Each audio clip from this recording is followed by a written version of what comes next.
İşte ölüm, işte öfke, işte zulüm, işte gurbet, ayrılıklar, işte ellerim ellerin gülüm.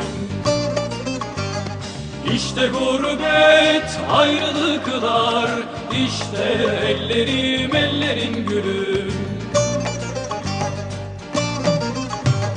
Ben sevmenin ustasıyım Leylican, özlemenin beklemenin.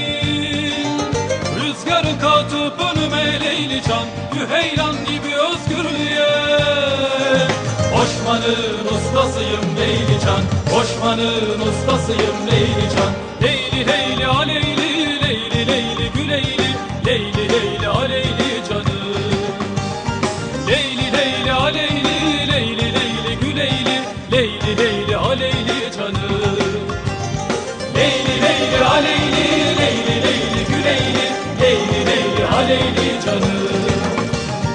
Leyli leyli aleyli, leyli leyli güleyli, leyli leyli aleyli canım.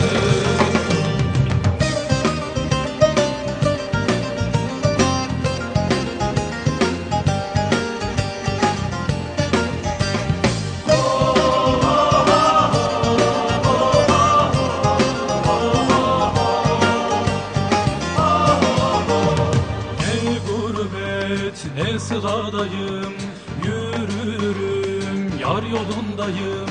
Çoğalırım ırmaklarda, Türk oğludum dilindeyim. Çoğalırım ırmaklarda, Türk oğludum dilindeyim.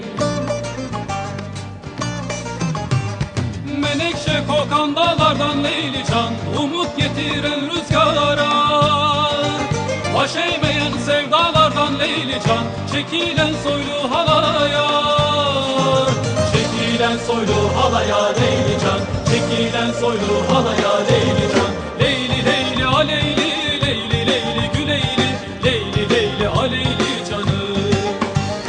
Leyli leyli aleyli, leyli leyli güleyli, leyli leyli aleyli canım.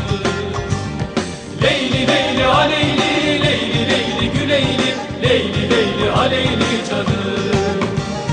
Leyli leyli aleyli, leyli leyli güleyli, leyli leyli aleyli canım.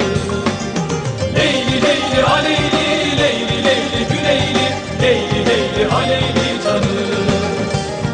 Leyli